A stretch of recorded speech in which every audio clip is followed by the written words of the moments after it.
Hi guys, so for today's video, we're going to continue talking about the musculoskeletal system. So I think this is part 2 of the examination. So for today's video, we're going to focus on examination of the spine and of the hips. So let's start with the spine. Let's first review some of the basic anatomy. So the spine is the central supporting structure of the trunk and the back. So in terms of bony structures, there are 24 vertebrae stacked on top of the coccyx and the sacrum. Each vertebra contains a spinous process that projects posteriorly in the midline. Also, each vertebra contains two transverse processes, one on the right and one on the left, and they project kind of posterolaterally. And these can be found at the junction of the lamina and the pedicle. And their function is basically, they're just really important sites for the attachment of ligaments and muscles. And then we also have 4 articular processes, also called articular facets. So we have 2 on each side. So we have the left and the right articular processes. And in one side, we have one that points up and one that points down. So the one that points up is the superior articular process, and the one that points down is the inferior articular process. And you have that again on the other side. So we have 2 superior articular processes, 2 inferior articular processes, in a total of 4 articular processes or 4 articular facets in each vertebra. And then we have the vertebral foramen, which houses or which protects the spinal cord. So between vertebral bodies, we have a intervertebral disc. So intervertebral disc, what they do is just cushion the impact of the movement, and they allow the spine to curve and bend and flex. Inside each intervertebral disc, we have a soft core called the nucleus pulposus, which is then rimmed or lined by a tougher, more fibrous tissue called the annulus fibrosus. Now let's talk about the articulations. So the superior and the inferior articular processes actually allow for the articulation to the other vertebrae via the articular facet.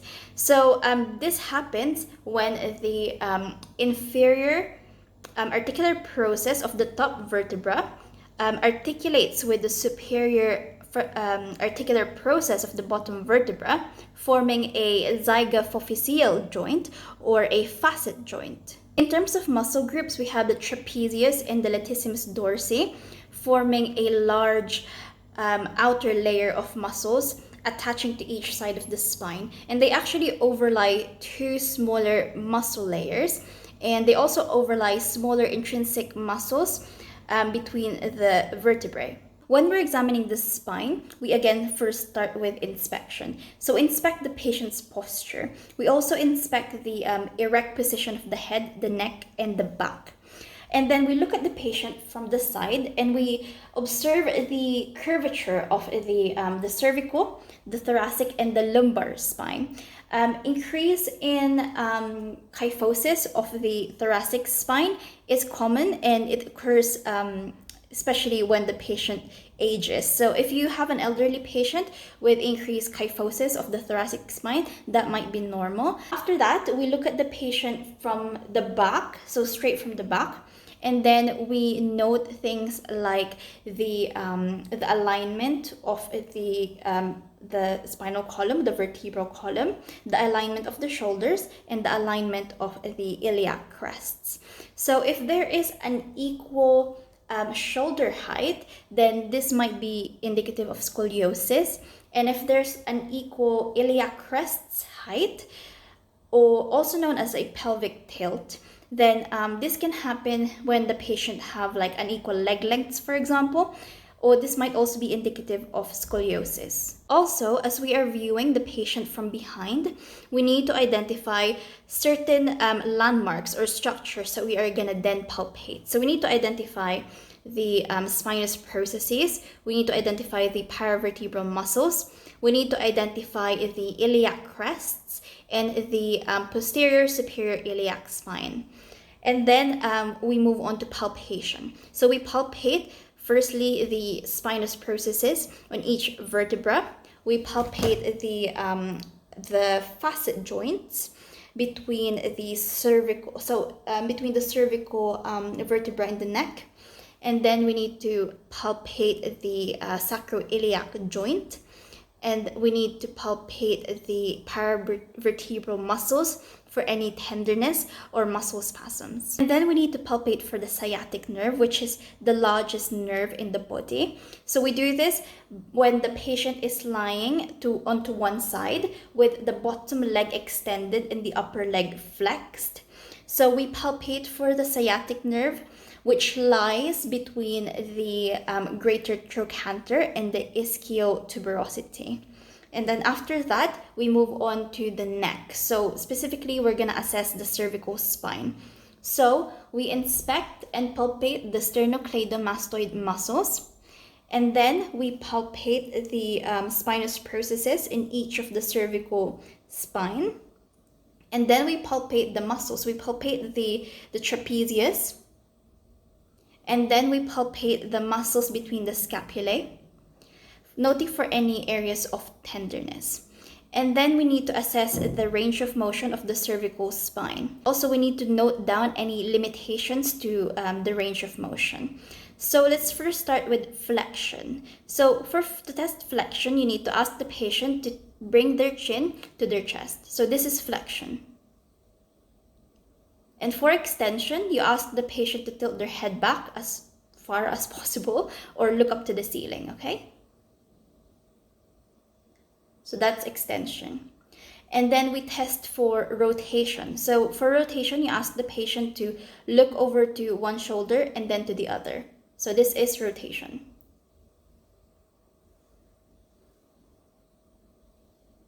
And then the last one is lateral bending. So you ask the patient to tilt their head to one shoulder and the other shoulder, bend their head to one shoulder. So this is lateral bending. Okay, just to review: flexion, extension, rotation, lateral bending. And then we need to assess the range of motion of the lower spine. So we have flexion, extension, rotation, and lateral bending, similar to the cervical spine. So for flexion, you need to ask the patient to try touch their toes. So bend forwards and try touch their toes. So this is flexion. So for extension, you need to support the patient's back and ask them to bend backwards as far as possible. I don't know if I can support my back and bend. Okay, so that's extension. And then we have rotation. So rotation is just rotating to each side. This actually feels so good. Ooh. Okay, I don't know if you heard my back clicking. Right, so that's rotation. And then for lateral bending, again, you support the patient and just ask them to tilt their body to one side. So so you support, imagine I'm supporting myself. So imagine the doctor is supporting me and I just do lateral bending. Okay, so pain in any of these maneuvers warrant additional neurologic testing. So now let's move on to the hips. So the hip joint is actually embedded really deep in the pelvis, so it's not readily palpable. Okay, so before we start talking about the examination of the hips, let's first review the basic anatomy, starting with the bony structures. So imagine you're looking at the hips on the from the anterior side. So you're looking at the hips, you're looking at the front aspect of the hip. So you need to be able to identify structures such as the iliac crest, the iliac tubercle, the anterior superior iliac spine, the greater trochanter of the femur, and the pubic tubercle. And then when you look at the hip from the posterior side, so when you're viewing the back side of the hip, you should be able to identify structures such as the posterior superior iliac spine, the greater trochanter of the femur, the ischial tuberosity, and the sacroiliac joint. So the examination of the hip begins with the careful inspection of the patient's gait. So the gait has two phases, the stance phase and the swing phase. So the stance phase is when the foot is actually touching the ground and is bearing weight. The swing phase is when the foot swings forwards or moves forwards and it's not bearing weight. So normally, the gait should have a continuous, smooth rhythm. And most of the hip problems appear during the weight-bearing phase or the stance phase.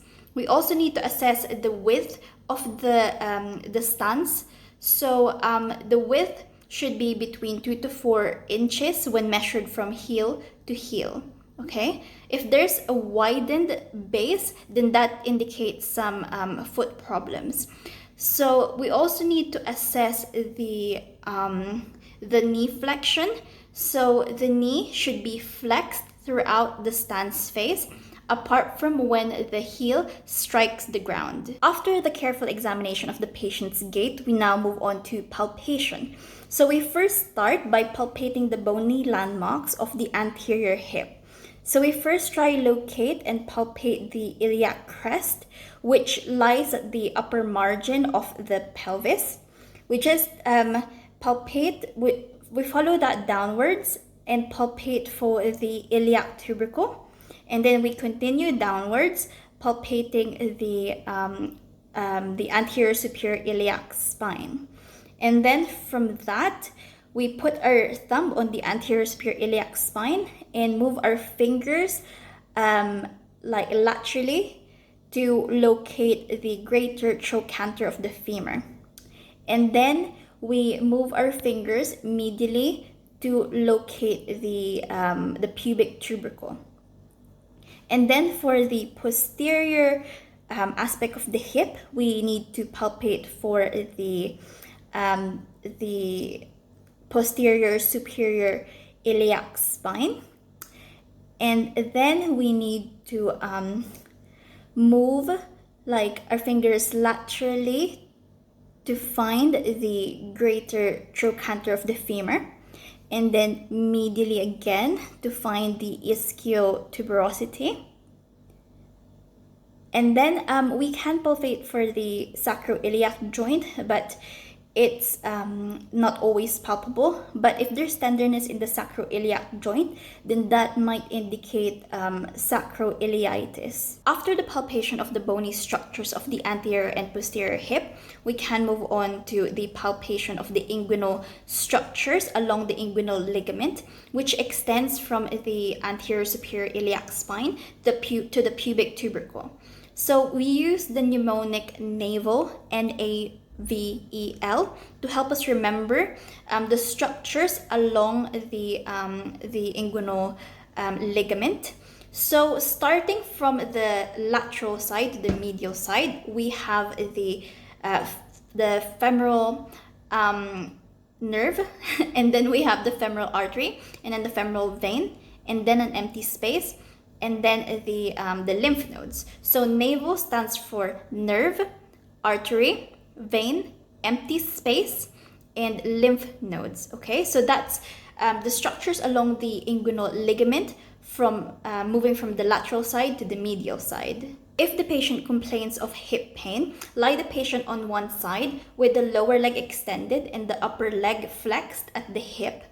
And you need to palpate for the trochanteric bursa over the greater trochanter of the femur, and palpate for the ischiogluteal bursa over the ischial tuberosity. The final part of the hip examination is assessing the range of motion. So we first start with flexion. So what you need to do is ask the patient to lie supine and put your arm under their lumbar spine. And you ask them to bring their knee to their chest and press their thigh firmly against their abdomen. So what you should have observed is the normal flattening of the lordosis of the lumbar spine. So the patient's back will actually touch your arm or your hand. And you need to also note the degree of flexion of the hip and the knee. So normally, the anterior portion of the thigh should almost or touch the chest wall. And you also need to assess whether the opposite leg remains completely extended or completely flat, resting on the examination table. If the opposite thigh flexes, then this might indicate that there is flexion deformity in the hips. The next one is extension. So for this, you need to position the supine patient near the edge of the examination bed, and you need to hyperextend the thigh posteriorly, okay, so downwards. And then for abduction and adduction. So for abduction, you need to place one hand on the opposite anterior superior iliac spine, and the other hand grasp the ankle of the opposite leg where the first hand is, and then you need to abduct the leg, so move the leg away from the midline until you feel the iliac crest moves, and that marks the limit of the hip abduction. And for hip adduction, again, you place one hand on the opposite anterior superior iliac spine, and with the other hand, you grasp the ankle of the opposite leg from the first hand, and you adduct or you move the leg towards the midline of the body, so medially and over the opposite leg. So the last two movements are the internal and external rotation of the hip. So you do this, again, patient is still lying supine. We ask the patient to flex their leg at 90 degrees at the hip and the knee. So it's gonna be like this. And with one hand, you support their thigh, and with the other, you grasp the ankle. And you swing the leg medially to assess for external rotation, and you swing the leg laterally to assess for internal rotation of the hip.